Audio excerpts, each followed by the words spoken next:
All right, Dev with Crime Hive. We're back with true crime stories, how they were caught, and this is episode 2. Now, this one's really bizarre and it's quite an interesting case. There's a lot of different elements to this case, and it really starts back on April 7th, 2008 in Greenville, South Carolina. Crime Hive. Crime Hive. True crime buzz. It begins really with a woman who was later identified as Sue Bostick.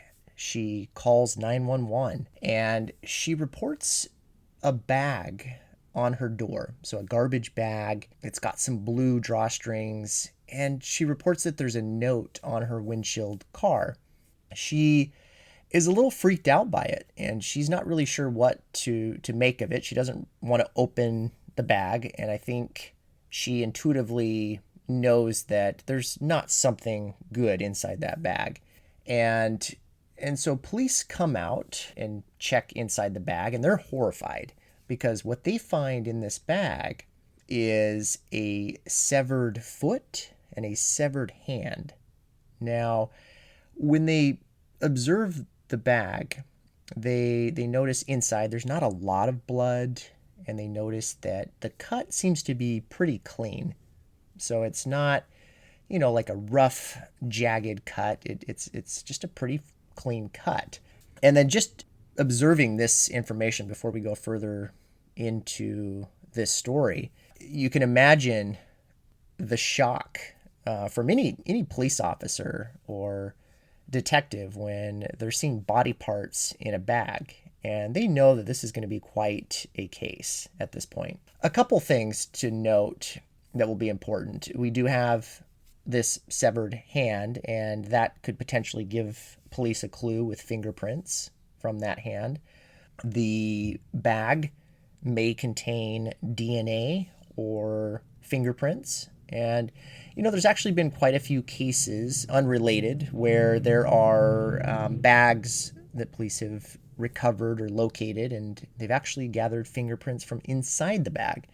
So that's been a way that police have been able to catch a suspect. And I'm sure I'll find a case about that, and we'll talk about that.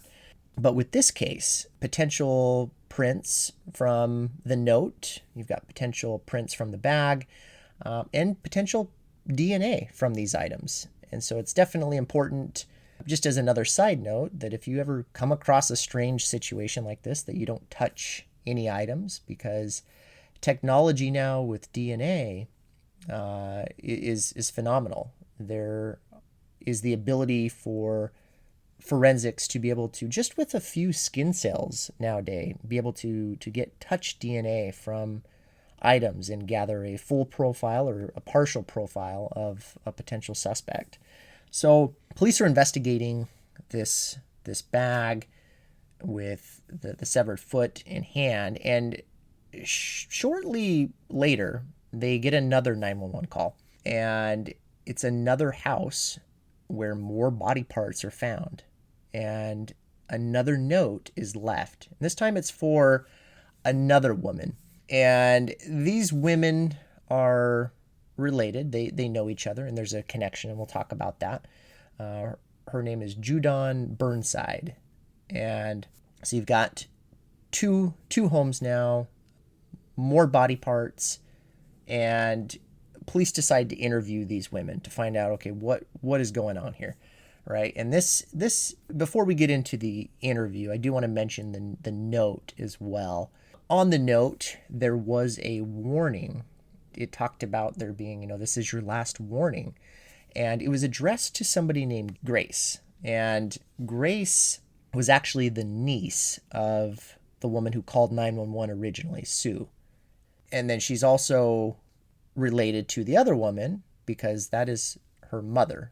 The second note was left at her mother's house. You have the mother and the aunt of this person named Grace, and Grace is not around, so police cannot interview her right now. She's kind of drifted off into the streets. They don't know where she is, so they interview the mother and the aunt. And on this note, though, one last thing I want to mention about this note before we go further is there was an email address left on the note.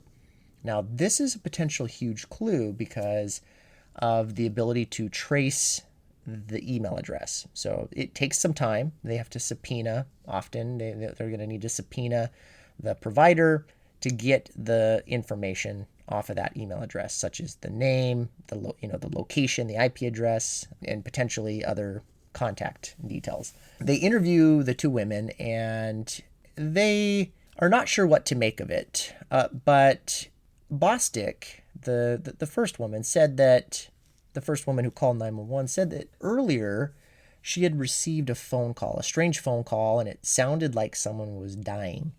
And it was a female voice, and they were screaming, and then the line just went dead. She really didn't know what to make of that phone call, but now she thinks it might be connected in some way. And they give police some information about Grace's ex-husband, and the ex-husband apparently was ordered to pay some restitution or, some child support each month and was not very happy about that. But they interviewed the ex-husband, and he had a solid alibi with his girlfriend. It was verified. He was cleared. And so they moved on. We're looking at forensics now. They want to know what forensics make of these bags of body parts. And they tell investigators, that the fingerprints are in their system, okay, and were identified as Nicole Harris. So they were able to get fingerprints from the hand, and it's a lady. It's not Grace. So it's a different woman now, and her name is Nicole Harris. Police are wondering, okay, what's the deal with this lady? They find out that she also lived on the streets, and she had a drug habit, and she was hanging out at the day labor places to find work, and they weren't able to really get a lot of information on where else she may be, but they're also suspecting now that she may be killed because of these injuries. These injuries would be so significant that person would most likely be deceased. They continued to investigate, and they learned that Grace was living with a cousin.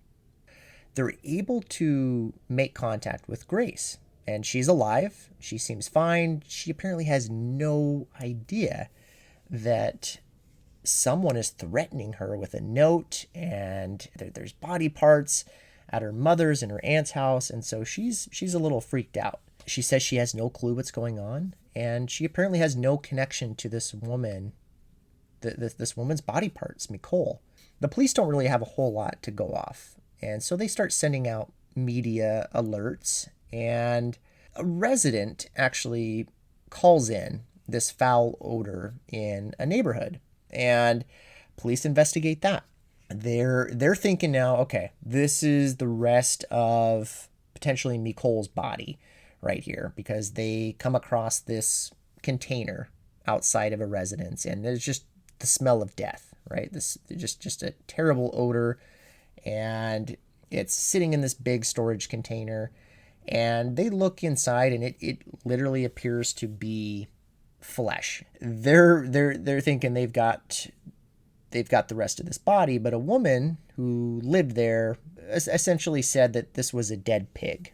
And so police were pretty baffled by this. And, they of course need to verify that this is in fact a pig that's in this barrel that smells and it's not a human. So they send out forensics, and they're able to do this blood test immediately, and they can actually determine if it's human or if it's animal, and they quickly determine that it's not human. The blood test was in fact an animal, and so they move on from that lead. They're continuing to investigate, and so what do they do next? Well, they go back to the email. Forensics comes back, and they learned some interesting information about that email.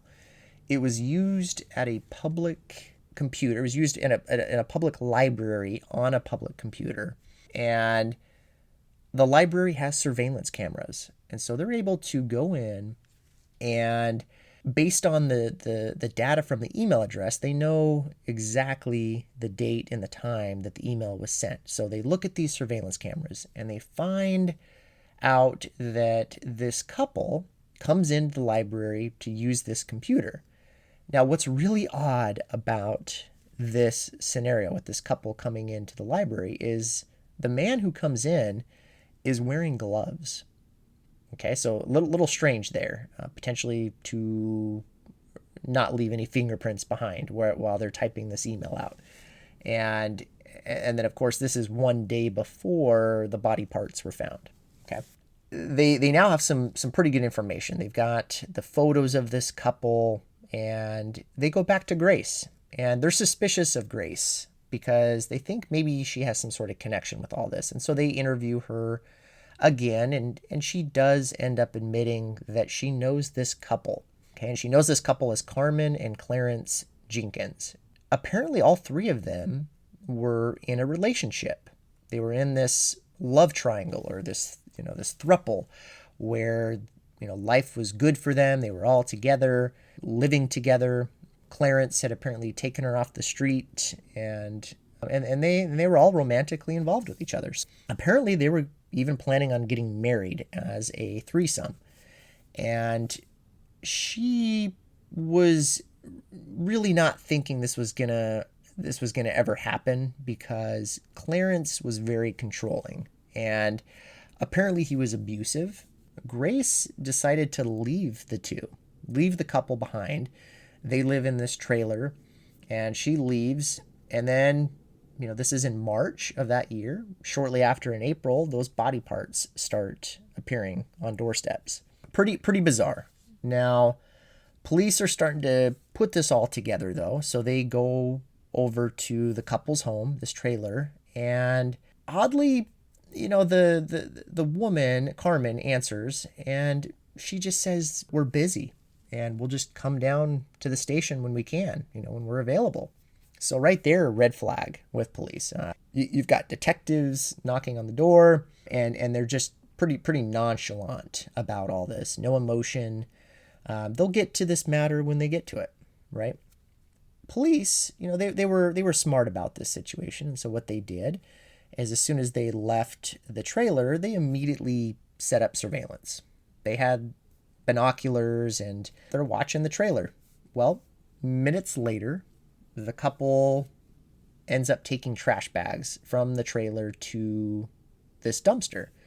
And with the binoculars, the detective is able to determine that this appears to be a very similar trash bag, because it's got those blue drawstrings, the same type that the body parts were found in.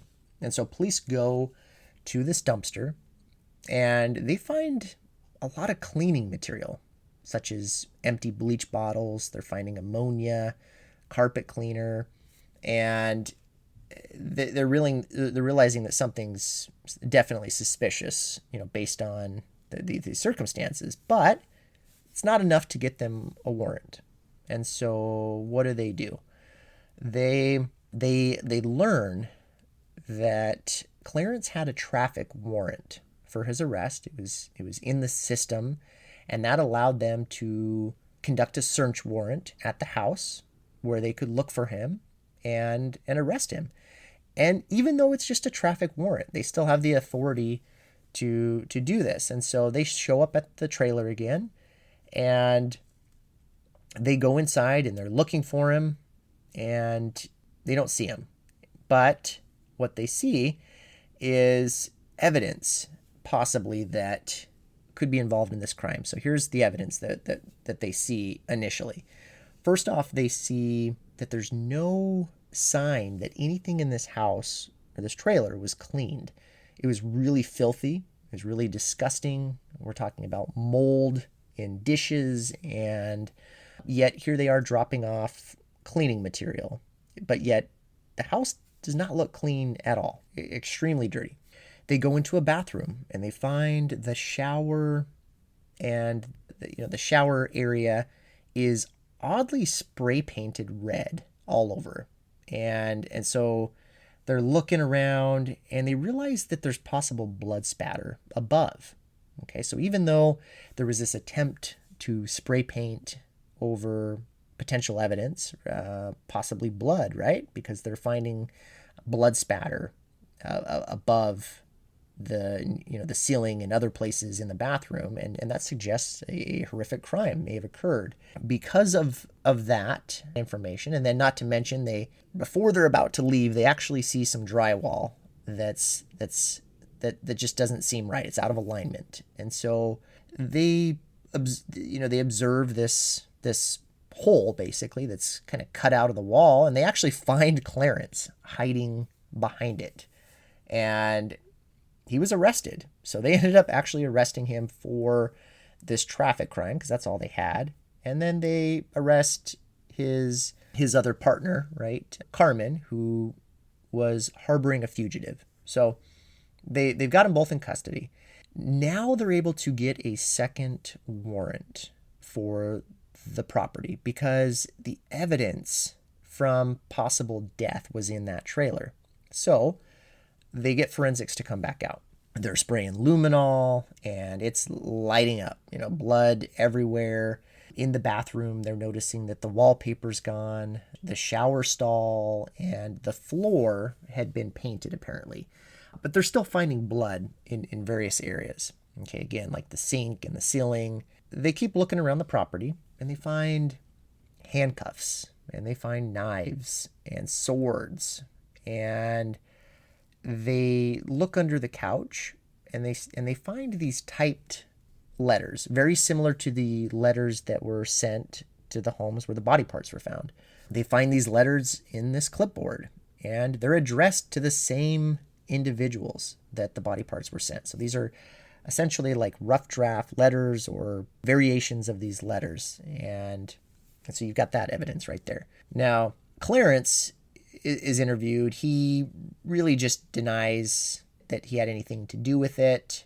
And the case kind of stalls for a little while. So about a year goes by, and they're both in custody. And Carmen decides that she actually wants to confess. So she's actually hired some attorneys, and she decides I'm gonna talk. And usually when people talk, right, they're hoping to get some sort of deal, and maybe she can get a lighter sentence or reduced sentence. So she comes in with her attorneys and she starts talking about what happened with this whole situation. And she talks about how Clarence had brought Grace off the street and that they were all romantically involved, and again, they were gonna potentially get married, and Grace had left. And so this apparently really upset Clarence, and he was so mad that he wanted to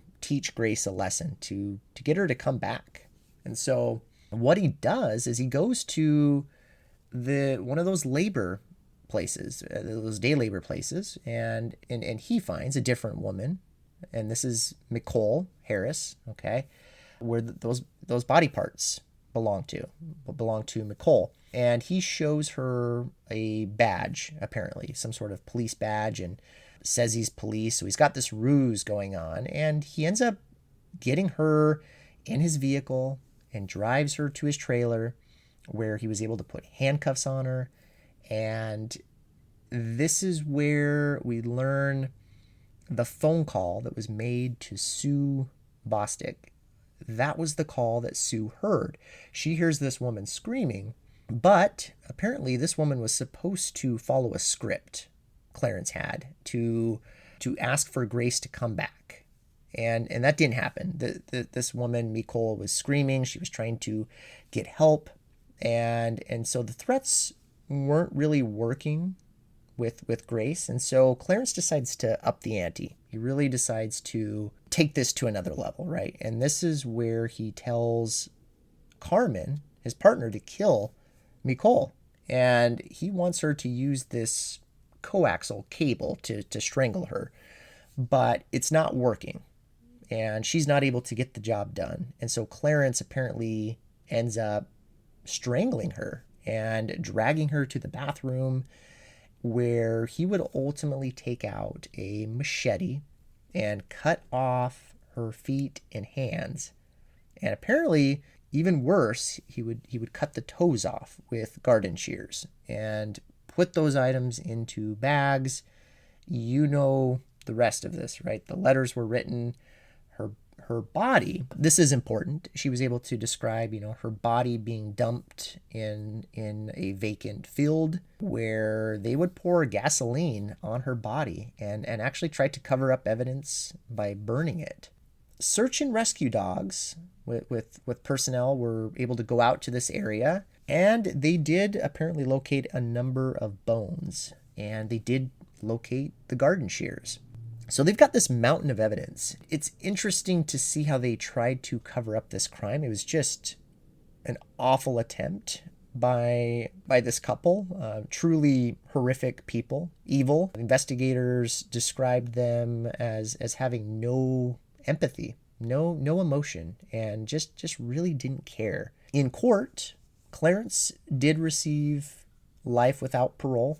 Carmen received 40 years for her part in this crime. All that evidence was able to convict him, and that was how they were caught. Now, I hope you enjoyed this story, this true crime story. It's interesting to see how the investigative process takes place, and I think in future episodes I'll certainly talk about a piece of the case, and I might expand and talk about a certain piece of that case a little bit more in depth while I'm telling you the rest of the story. I think it's important to understand more about the investigative process, as I mentioned, how police, how detectives were able to ultimately solve this crime and catch these individuals. I'll be back with another episode, and if you enjoyed this, please let me know on social media. You can comment. You can follow me here and on YouTube. I'm on TikTok as Crime Hive, and I'll see you all